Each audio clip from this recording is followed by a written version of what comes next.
요한복음 8장 12절 같이 합독하겠습니다. 시작.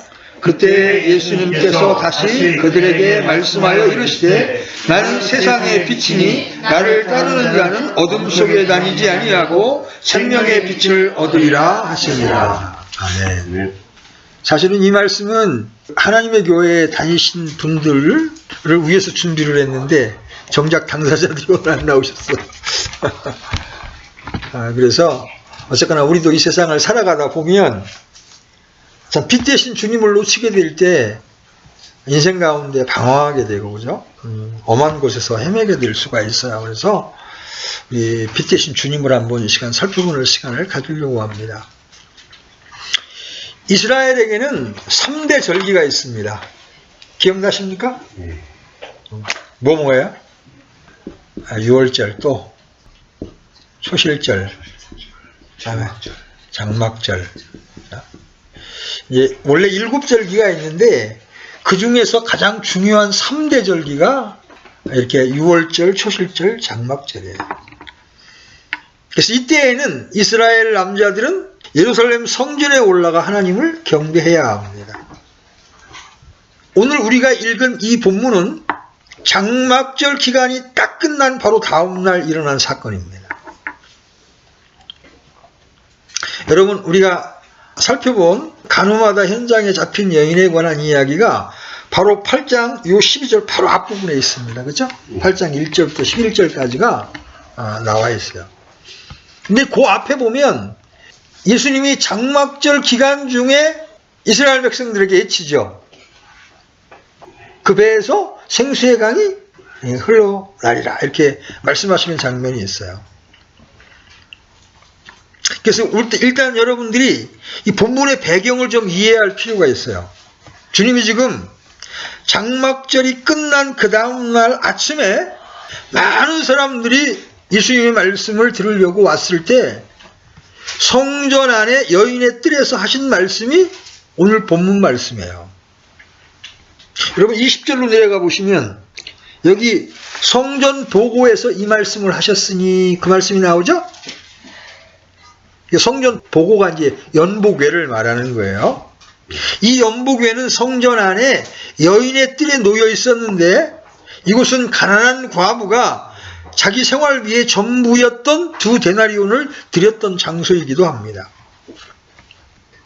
이 장막절 기념 절기가 되면 이 여인의 뜰에는 4개의 대형 금 촛대에 불이 밝혀집니다. 이 불빛은 이스라엘 백성들이 광야 생활을 할 때 하나님께서 구름 기둥과 불 기둥으로 그들의 갈 길을 보이시고 인도하셨음을 기념하는 것으로서 예루살렘 도시의 어느 곳에서나 다 볼 수 있을 만큼 밝았다고 합니다. 고대 문서에 따르면 예루살렘의 여인들이 이 불빛에 의지하여 바느질도 할 수 있을 만큼 밝았다는 거예요. 그런데 이 불빛이 장막절 기간이 끝났기 때문에 이제 꺼졌을 거 아닙니까? 그렇죠? 장막절 기간 동안만 그 불을 밝혀놓으니까 이제 장막절이 끝났으니까 꺼졌을 거예요. 마치 올림픽 성화가 끝나는 날 꺼지듯이 네 촛대의 불이 가물가물 꺼져가고 이제 더 이상 노래소리도 찬양소리도 들리지 않습니다. 모든 장막절 기념행사가 끝난 그 다음날 아침 군중들은 간호마다가 현장에 잡힌 여인을 잡아와 주님을 시험했습니다. 우리 이미 설교로 그 부분을 살펴보았죠? 그리고 주님은 하나님의 지혜로 이 난제를 해결하신 후에 비로소 자신에 대하여 이렇게 선포합니다. 나는 세상의 빛이라. 요한복음에서 예수님의 자기 계시 가운데 2번째예요. 예수님이 나는 누구다 하는 첫 번째는 나는 생명의 빵이요. 요한복음 6장에 나옵니다. 그렇죠? 그런데 요한복음 8장에 와서 2번째 자기 계시 나는 세상의 빛이다. 인간의 육신의 생명을 유지하기 위해서 양식이 필수적인 것처럼 인간의 영적 생명을 위해 생명의 빵이신 그리스도를 먹어야 한다고 말했습니다. 그런데 오늘 주님은 자신을 세상의 빛이라고 말씀하십니다. 12절 다시 한번 보십시오. 12절. 나는 세상의 빛이니 나를 따르는 자는 어둠 속에 다니지 아니하고 생명의 빛을 얻으리라. 바로 예수님 자신의 역할과 사명을 드러내기 위해 보이신 중요한 두 번째 선언입니다.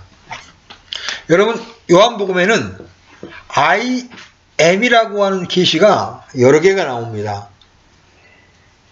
예수님의 자기 계시죠.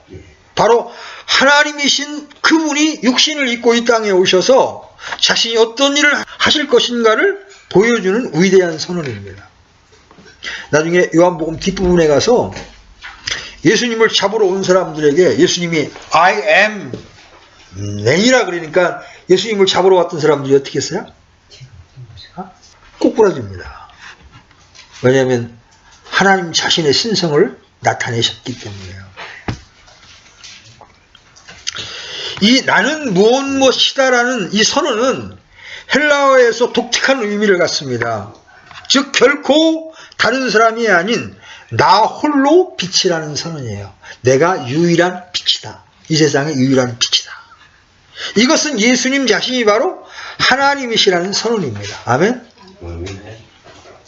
구약의 불기둥의 빛은 하나님 자신의 현현이었습니다. 그런데 지금 예수님께서 자신이 바로 세상의 유일한 빛이라고 선언하고 있는 거예요. 시편 기자는 이렇게 기록합니다. 여러분 이걸 적어보시고 시편 27편 1절 한번 열어보십시오. 시편 27편 1절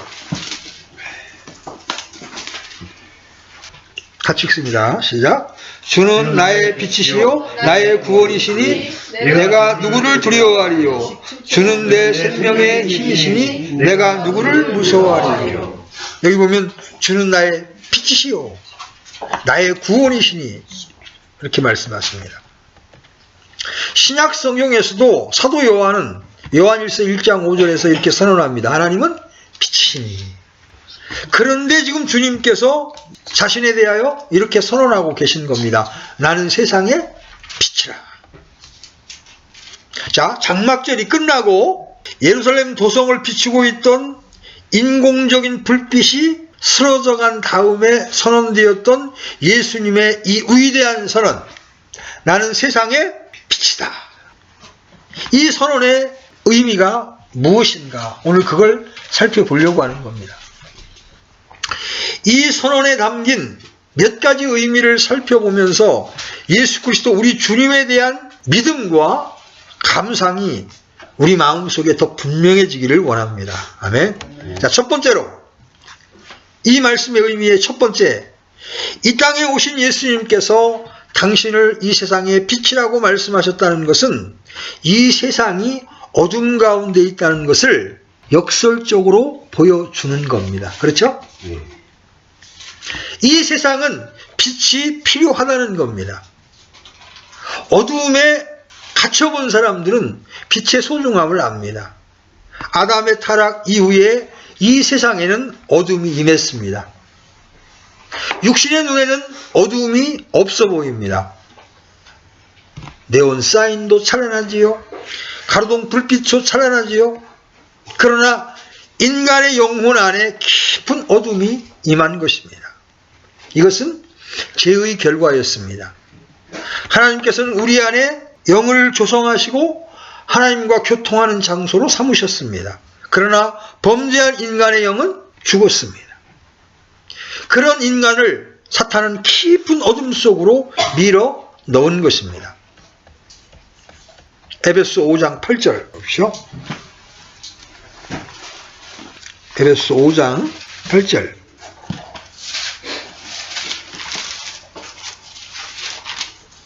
찾으셨으면 같이 읽습니다. 시작.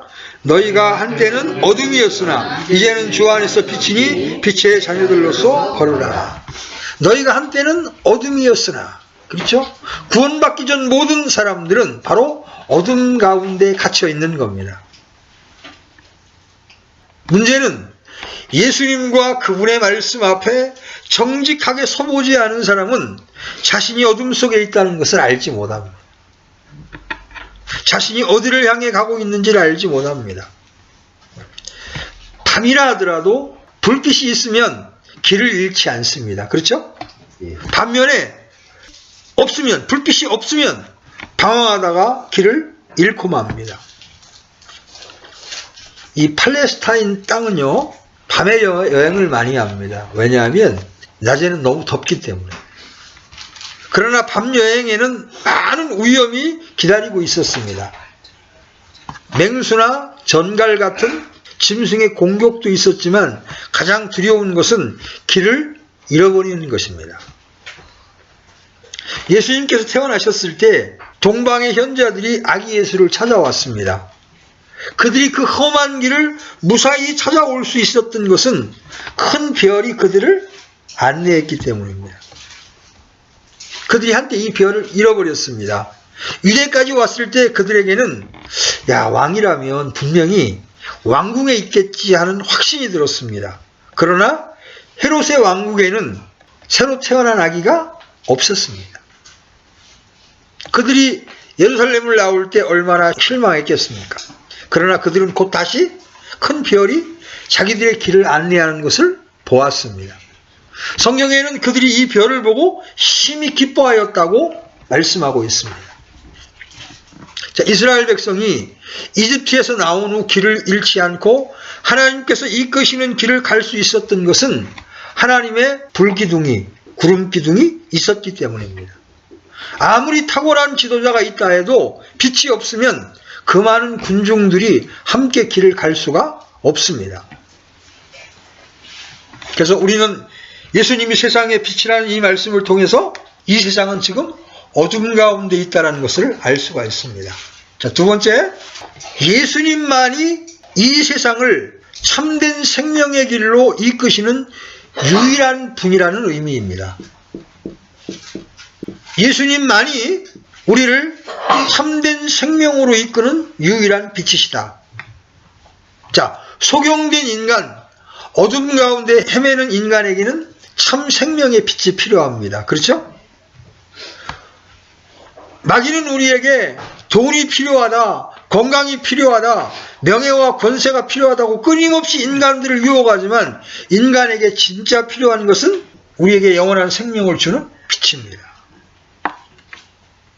그런데 이 생명의 빛을 비출 수 있는 분이 누구예요? 오직 예수 그리스도 한 분뿐이십니다. 아멘? 아멘. 나는 길이요 진리요 생명이라 나로 말미암지 않고는 아버지께 올 자가 아무도 없느니라.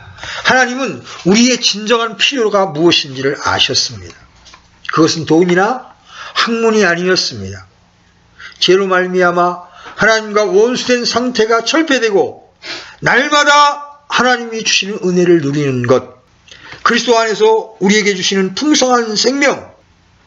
예수님은 자신이 이 생명의 빛이실 뿐만 아니라 자기를 따르는 자들에게 이 생명의 빛을 주시겠다고 약속하셨습니다. 이것은 구원을 얻는 데에도 참된 진리입니다. 여러분, 구원이라는 게 뭐예요? 예수님을 믿는 거예요, 그죠?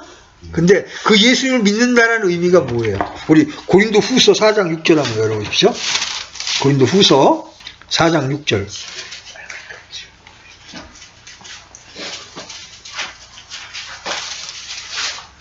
같이 읽어봅니다. 시작. 빛에게 명령하사 어둠 속에서 빛을 비추게 하신 하나님께서 우리 마음에 빛을 비추사 예수 그리스도의 얼굴에 있는 하나님의 영광을 아는 빛을 주셨느니라. 구원을 받았다는 것은 예수님을 믿은 것인데 예수님을 믿는 순간 우리 마음 속에 하나님을 아는 영광의 빛이 비추는 겁니다. 아멘? 마귀는 우리 안에 그것이 들어오지 못하도록 철저하게 막고 있는 거예요. 이것은 구원받는 데 뿐만 아니라 구원받은 성도가 빛 가운데 걷는 데에도 반드시 필요한 것입니다. 그분이 빛이시기 때문에 그분을 따를 때 우리는 무엇이 바른 것이고 무엇이 틀린 것인지를 알고 빛 가운데 걸어갈 수가 있습니다. 구원을 받았지만 주님과 멀찍이 떨어져 있는 분들은 그분의 생명의 빛이 너무나 약하게 비춰지기 때문에 하나님의 뜻을 분별하는 것에 있어서나 그분의 뜻을 순종하는 데 있어서 대단히 연약함을 보게 됩니다. 그분을 따라 그분께 밀착하게 될 때 하나님의 뜻이 무엇인지 알게 되고 분별할 수가 있어요. 그래서 하나님을 알아야, 빛 대신 하나님을 알아야 죄를 싫어하게 됩니다. 악한 것을 기뻐하지 않게 됩니다. 그래서 우리가 교회로 모이는 것만으로는 충분하지 않습니다. 우리 안에 이 생명의 빛이 있어 스스로 무엇이 옳으며 어떻게 사는 것이 가치 있는 삶인지를 알아야 합니다. 그것이 없으면 어둠 가운데 방황하고 있는 겁니다. 그것은 아주 위험한 상태에 있는 것입니다. 심지어 어둠 가운데 있다고 말해주어도 깨닫지 못하는 상태까지 이르는 것을 우리는 자주 보게 됩니다. 여러분 한 사람보다 주님의 교회가 더 밝다는 것을 인정하십시오. 그래야 교회의 권면을 통해 어둠 가운데에서 건짐을 받을 수가 있습니다. 그 마지막 남았던 한 분이 자기는 이제 부활 안에 들어왔다는 거예요. 자기 세계가 끝났다는 거예요. 얼마나 부러운 경지입니까? 그렇죠? 그래서 제가 이런 얘기를 해줬어요. 형제님이 진짜 자기 세계가 끝나고 부활 안에 있다면 형제님 자기 생각을 고집하지 않습니다. 근데 그 형제님이 고집하는 게 뭐냐면 킹제임스 성경이 틀렸다는 걸 고집하는 거예요. 그래서 이제 산혼이 아니라 생명이 맞는다는 거예요. 그러면서 무슨 얘기를 하냐면 아담이 첫사람이 아니라는 거예요. 나 또 그런 얘기 또 복음주의신에서 처음 들어보는데 아담이 첫사람이 아니라는 거예요. 왜 그러냐 그러니까 카인의 아내를 이제 나중에 구하게 되잖아요. 사람들이 카인을 죽일까 염려하는 장면을 보면서 누군가 또 있었을 거라는 거예요. 그러면서 다만 아담은 하나님의 말씀이 임했기 때문에 생명이 된 거라는 거예요. 그래서 제가 형님, 성경에는 명백하게 아담을 첫사람이라고 이야기합니다. 정말 흙으로 빚었고 거기에 생명의 호흡을 불어 넣어서 이제 활동하는 살아있는 혼이 된 것입니다.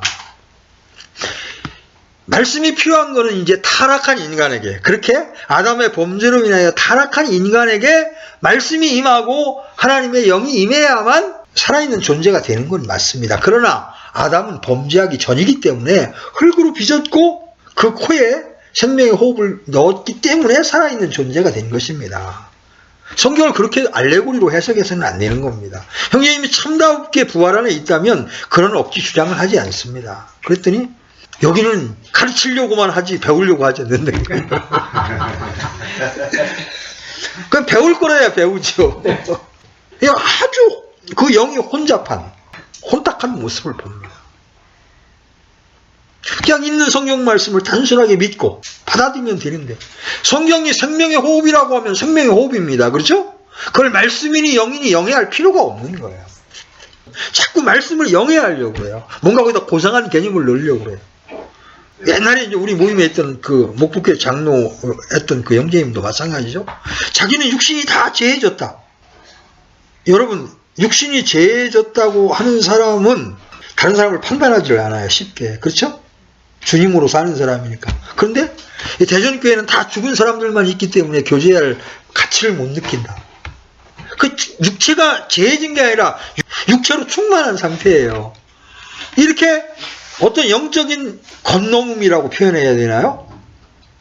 이게 잘못된 상태에 가게 되면요, 실제로 본인은 어둠 가운데 거하고 있으면서 이 빛 가운데 있다고 착각을 하는 거예요. 여러분, 오히려 저는 어둠 가운데 있습니다. 빛이신 주님, 저를 날마다 인도해 주십시오. 그런 게 훨씬 안전합니다. 자기가 빛 가운데 있다고 하면서 형제들을 미워하고 세상을 살아가고 있으면 그건 빛 가운데 있는 게 절대 아니에요.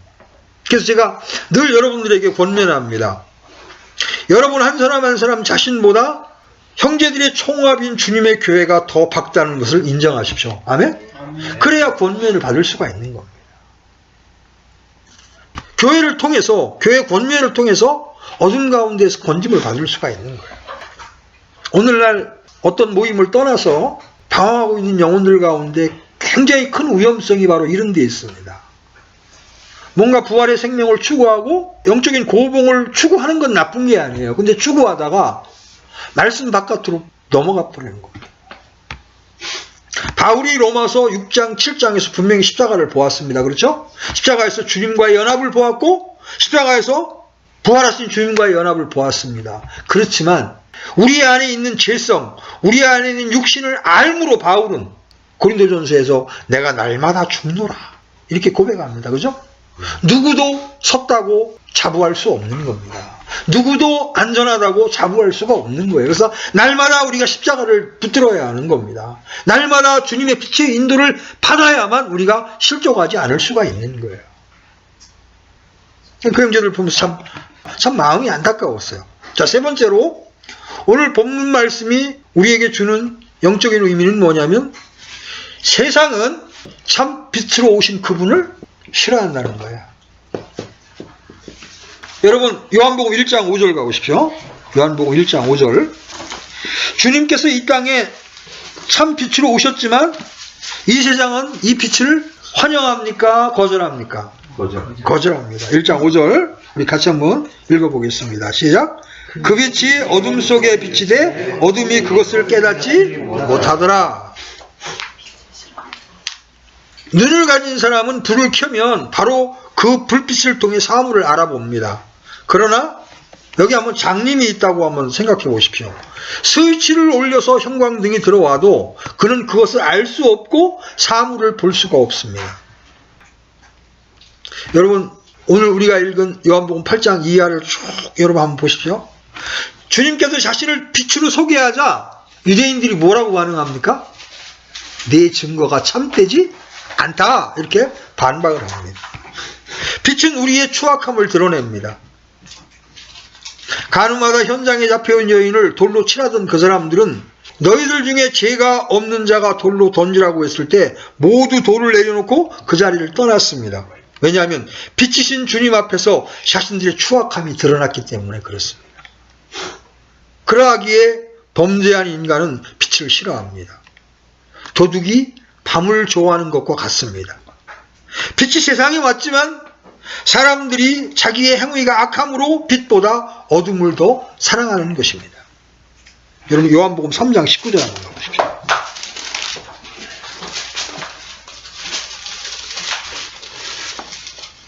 같이 읽습니다. 시작. 정죄는 이것이니 곧 빛이 세상에 왔을 때 사람들이 자기 행위가 악함으로 빛보다 어둠을 더 사랑하는 것이라. 왜 복음을 싫어합니까? 사람들이 왜 예수님과 예수의 말씀이 선포되는 걸 싫어합니까? 어둠 가운데 있기 때문에. 그렇죠? 어둠 가운데 있기 때문에. 자기의 행위가 드러나는 것이 싫기 때문에.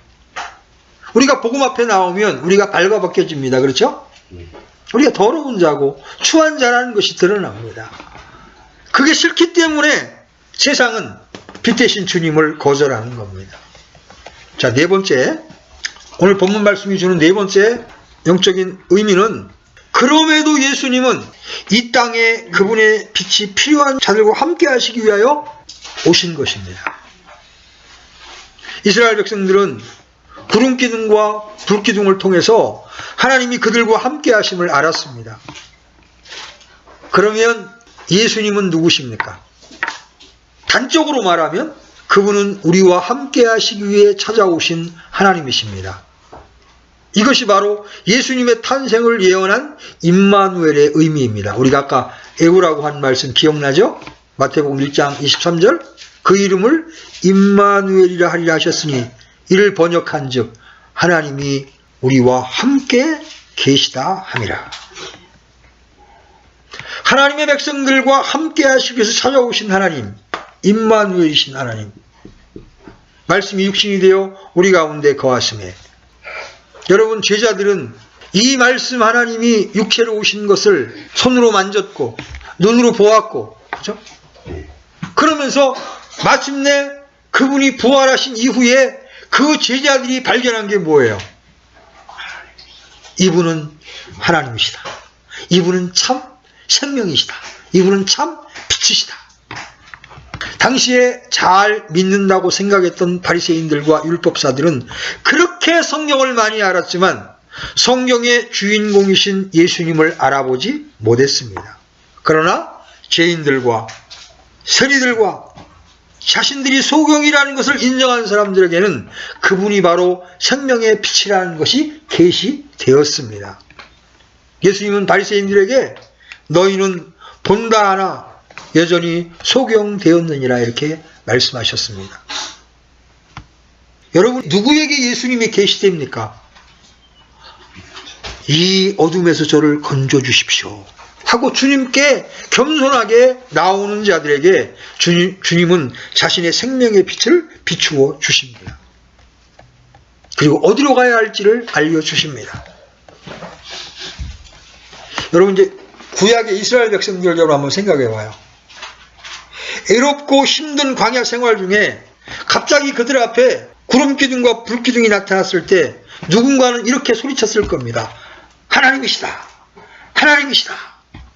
그 순간 광야를 걸어가면서 느껴야 했던 온갖 좌절과 방황은 새로운 희망으로 변하기 시작했습니다. 나와 함께 하시는 분, 나의 갈 길을 비추시는 분, 진실로 나의 모든 문제에 답이 되시는 분, 바로 나와 더불어 함께 계시기 위해 찾아오신 이 하나님의 현현, 구름기둥과 불기둥은 하나님의 임재에 대한 놀라운 증거였습니다. 사실상 인간이 가장 깊은 의미의 고통 속에 들어갈 때는 그 누구도 함께 해줄 수 없습니다. 여러분, 그 절절하게 느끼시죠? 우리가 죽음의 다리를 건너갈 때 누구와 손잡고 함께 건널 수 있습니까? 아무도 없습니다. 그러나 놀라운 것은 이 순간에도 나와 함께 하실 수 있는 분이 계시다는 사실입니다.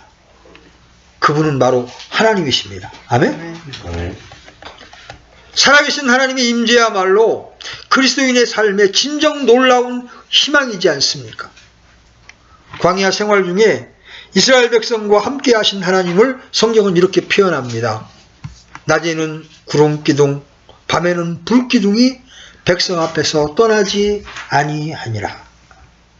이것은 그 백성들에게 얼마나 큰 희망이겠습니까? 내가 걷고 있는 이 삶의 여정에서 오늘의 고통이 아무리 심각하고 오늘의 방황이 아무리 어렵고 오늘의 좌절이 아무리 눈물겹다 해도 하나님만 떠나지 아니하신다면 두려워해야 할 이유가 없는 것입니다.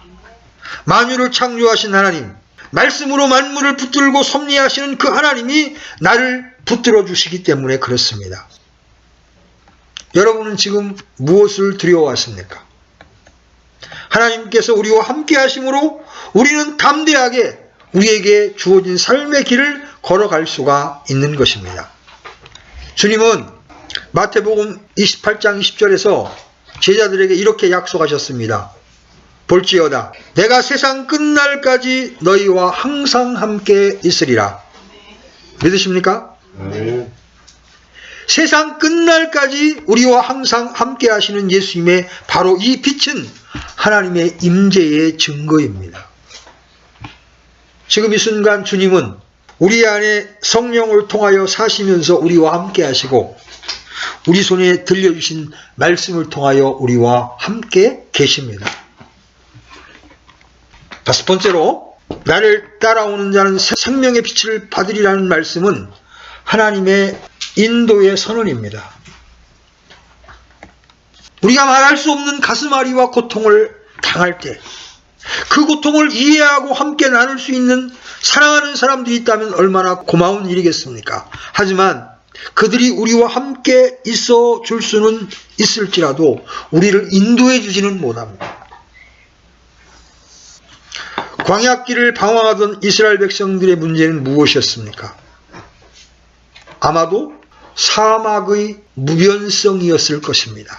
가도 가도 끝이 없는 사막. 그것이 그것 같고 무엇이 옳은지 분별하기도 힘듭니다. 우리는 인생을 살아가면서 이런 일들을 너무나 많이 당합니다. 어디로 가야 할지, 어떻게 해야 할지 모를 때가 너무나 많습니다. 그래서 우리 스스로도 모르는 사이에 길을 잃어버리고 다람쥐 쳇바퀴 돌듯 이런 삶을, 악순환을 계속 하고 있습니다. 여러분, 이런 자신의 모습을 발견할 때가 비일비재하지 않습니까? 게다가 사막의 강렬한 태양까지 연상해 보십시오. 땡볕 아래서의 행군, 고통스러운 사막의 방황이 그들을 얼마나 지치게 했겠습니까? 그런데 이보다 더 고통스러운 문제가 남아 있습니다. 어디로 가야 할지 모르는 것입니다. 그런데 그들 앞에 불기둥과 구름기둥이 나타났습니다. 그 기둥은 움직이면서 갈 길을 제시했습니다. 이 얼마나 인상적인 하나님의 인도하심입니까? 이 구름기둥과 불기둥을 따라 한 발짝씩 두 발짝씩 내딛는 발걸음은 가볍기 그지없고 하나님의 백성의 입에서는 금세라도 찬양과 감사의 시가 쏟아져 나올 것 같습니다. 민수기 9장에는 이 장면이 극적으로 잘 묘사되어 있습니다. 여러분, 민수기 9장 17절 한번 열어보십시오. 민수기 9장 17절.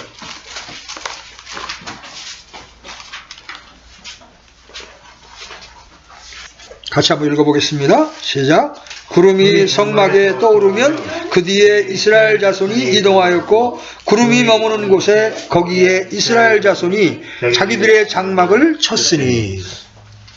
구름이 진행하면 백성들도 진행하고 구름이 머물면 그들도 머물렀습니다. 18절에서 23절 이하의 말씀이 쭉 그런 말씀이에요. 주의 명령을 쫓아 주님의 인도를 경험하며 나아가는 장면들, 얼마나 아름답고 인상적입니까? 그러나 그들에게도 유혹이 있었을 것입니다. 사막길에서 이따금씩 오아시스를 만나게 됩니다. 그래서 오아시스가 있는 사막의 쉼터에 한번 털썩 주저앉게 되면 다시 일어나고 싶지 않은 유혹을 느꼈을 것입니다. 언제 끝날지도 모르는 힘든 방황의 길을 끝없이 걸어가야 하기 때문에. 그렇죠? 그러나 구름이 떠올라 움직이면 그들은 다시 발걸음을 옮겨야 했습니다. 이것은 우리에게 무엇을 가르쳐주고 있습니까? 계속 무엇인가를 결정해야 하는 인생의 갈림길에서 여러분은 정말 하나님의 인도를 따라 결정하십니까? 이 질문은 여러분에게 대단히 중요한 질문입니다.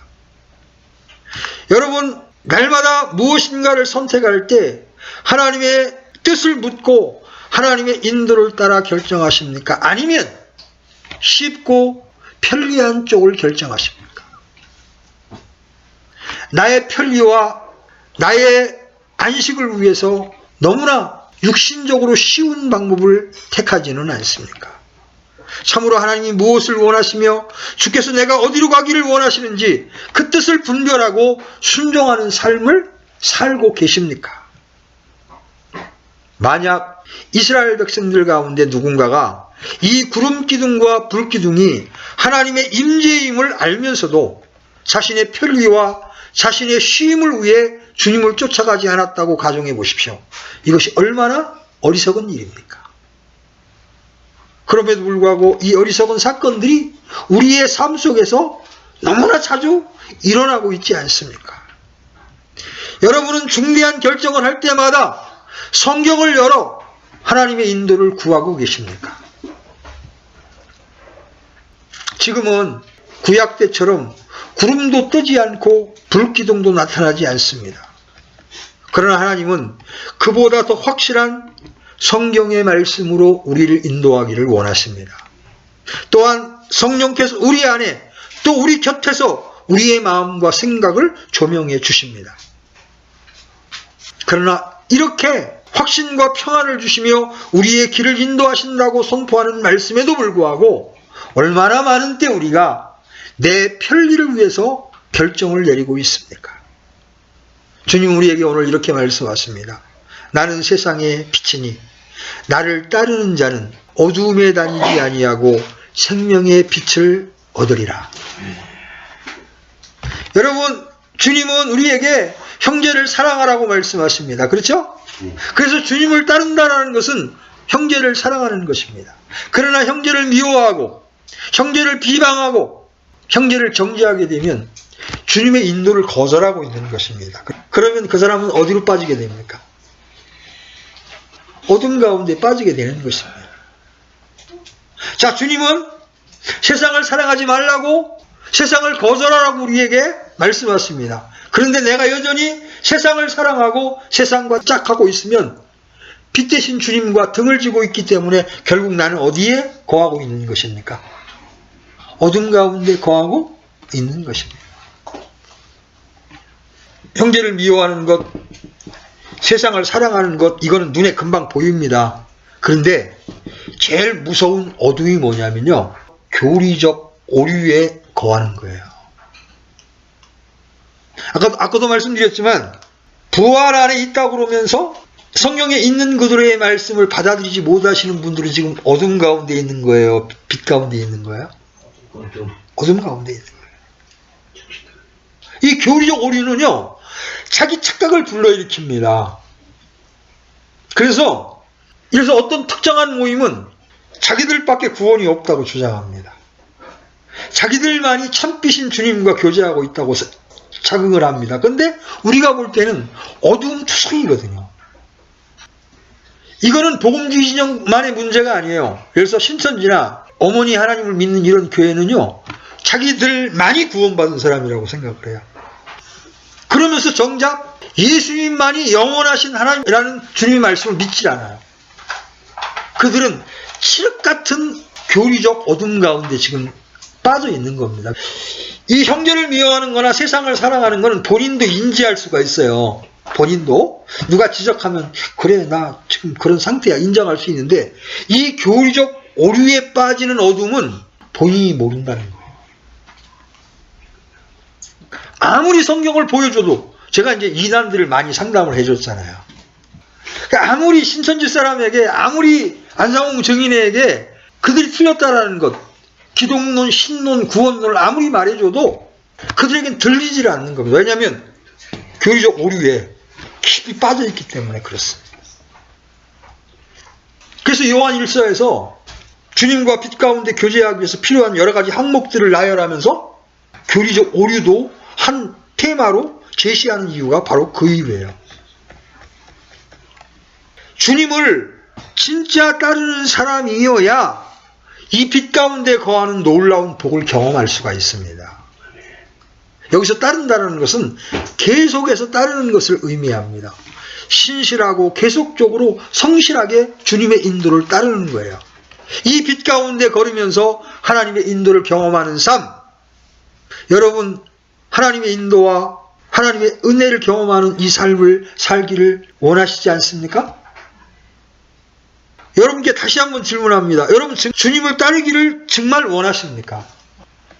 우리가 삶의 갈림길에 설 때마다 주님의 말씀을 열어 그분의 인도를 구하며 성령님의 인도를 쫓아 걸을 때 이 모든 하나님의 약속은 우리의 것이 되는 것입니다. 나는 세상의 빛이니 나를 따르는 자는 어둠에 다니지 아니하고 생명의 빛을 얻으리라. 여러분 이게 쉽지 않습니다. 그렇게. 그래서 여러분이 해야 될 일은 뭐예요? 첫 번째, 하나님 앞에 결단해야 됩니다. 하나님, 무엇이든 하나님이 기뻐하시는 대로 하나님의 인도대로 제가 따라가겠습니다. 이게 선행되어야 합니다. 내 인생, 내가 계획한 인생이 따로 딱 있으면 하나님이 아무리 인도하려고 해도 인도를 받을 수가 없어요. 제가 어떤 모습으로 있던 주님이 인도하시는 대로 제가 따르겠습니다 하는 마음에 주님을 향한 선한 소원이 먼저 있어야 합니다. 그런 다음에 여러분이 해야 될 일이 뭐예요? 말씀을 부지런히 읽어야 합니다. 여러분 구약 3장, 신약 3장 하루에 읽지 않으면 여러분 잠자리에 들지 않겠다고 결심하셔야 합니다. 말씀이 없이는 인도함을 받을 수가 없습니다. 하나님은 말씀을 통해 인도하십니다. 부지런히 성경을 읽고 형제자매들과 교제하면서 어떤 선택을 할 때 여러분의 판단을 의지하지 말고 형제자매들에게 자문하십시오. 그러면 객관적으로 형제들이 말씀을 통해서 교제를 해줄 수가 있습니다. 그렇게 하나님의 인도를 받으려고 할 때 하나님이 우리 삶을 섬세하게 인도해 나가기 시작합니다. 아멘? 그게 실제적인 신앙입니다. 자, 6번째, 주님이 이렇게 이 세상의 빛으로 오신 것은 우리를 하나님의 왕국으로 인도하기 위한 것입니다. 여러분 골로새서 1장 13절 읽어보십시오. 골로새서 1장 13절. 같이 읽습니다. 시작. 그분께서 우리를 어둠의 왕국에서 건져내사 자신의 사랑하는 아들의 왕국으로 옮기셨으니. 여러분, 1차적으로 우리는 영적인 왕국으로 들어갑니다. 거듭나는 순간 성령 안에서 의와 화평과 기쁨을 누리는 왕국으로 들어갑니다. 그리고 마침내 우리는 예수님께서 친히 이 땅에 오셔서 통치하시는 그분의 왕국에서 그분과 함께 통치하게 될 것입니다. 그분이 이 땅에 생명의 빛으로 오셔서 우리를 계속해서 인도하시는 곳은 어디에요? 바로 아들의 왕국입니다. 영적으로도 아들의 왕국이요, 물리적으로 왕국으로 주님 우리를 인도하기를 원하십니다. 자연의 불빛은 사라져도 여전히 우리를 인도하는 영원한 인도자가 되시기 위해 우리 역사 가운데 찾아오신 예수님, 그분이 이렇게 선언하고 계신 거예요. 내가 바로 구름 기둥이야. 내가 바로 불 기둥이야. 광야에서 이스라엘 백성들을 인도하던 그 구름 기둥과 불 기둥의 임재 이상으로 더 정확하고 더 아름답고 더 평안하게 우리 삶 속에 간섭해 오시는 예수님, 그분은 우리를 어디로 인도하기를 원하십니까? 바로 약속의 땅 하나님의 안식으로 인도하기를 원하십니다. 그래서 그분의 인도를 받게 되면 우리 안에 참된 안식이 있는 겁니다. 아멘. 여러분, 이스라엘 백성들은 이 하나님의 인도를 거절했기 때문에 결국 광야에서 죽었습니다. 안식의 땅 가나안에 들어가지를 못했습니다.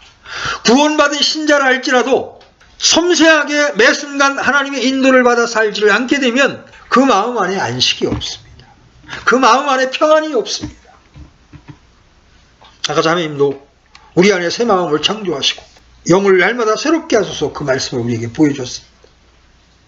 그런 말씀 하나하나가 우리를 안식으로 인도하는 겁니다. 이 말씀이 없게 되면 우리는 그냥 어둠 가운데 어디로 가야 할지 알지 못한 채 방황하게 되는 거예요. 우리가 내리는 어떤 결정이 우리의 소망을 하늘나라에 두게 할 수 없다면 그것은 잘못된 것입니다. 여러분의 결정은 하나님께 시선을 두게 하며 하나님의 거룩한 나라를 사모하게 합니까? 그리고 발걸음을 주님 앞으로 이끌고 있습니까?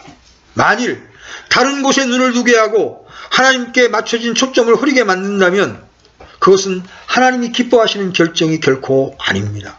여러분은 단호하게 거부할 수 있는 용기가 있어야 합니다. 광야에서 이스라엘 백성들이 직면했던 가장 큰 유혹이 있었다면 약속의 땅을 등지고 애굽으로, 이집트로 돌아가고 싶은 마음이었을 겁니다. 만일 구름 기둥과 불 기둥이 없었다면 그들은 그랬을지 모릅니다. 만약 예수님이 함께 하시지 않았더라면 하나님의 나라를 향해서 진행하던 우리의 발걸음도 어느 한순간에 돌이키고 말았을지 모릅니다. 우리도 이 세상에 소망을 두고 싶은 별 수 없는 인간들이라는 사실을 부인할 수가 없어요. 그러나 우리는 예수님 때문에 가야 할 목표를 다시 바라보게 되는 겁니다. 세상의 유혹과 세상의 정욕이 순간순간 우리 삶의 초점을 흐리게 만들 때에도 우리는 예수님 때문에 다시 길을 잃지 않고 우리의 나그네의 길을 다시 달려갈 수가 있는 겁니다. 나는 세상의 빛이니 나를 따르는 자는 어둠에 다니지 아니하고 생명의 빛을 얻으리라. 이 빛은 여러분 자신을 위한 빛입니다.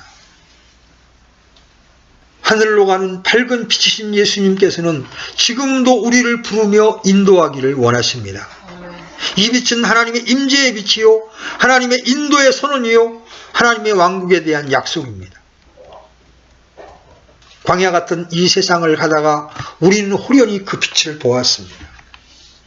세상길 가다가 우리는 참빛을 보았습니다. 그렇다면 이제 그 참빛의 인도를 따라 빛의 자녀로 살아야 하지 않겠습니까? 그런 거로 우리는 어둠의 일을 버려야 합니다. 불의와 거짓을 버려야 합니다. 자신의 욕망을 위해 사는 어둠의 일을 버려야 합니다. 우리에게 생명의 빛으로 찾아오셔서 광명을 찾게 하시고 우리를 빛 가운데 인도하시는 우리 주 예수 그리스도를 찬양합니다. 아멘.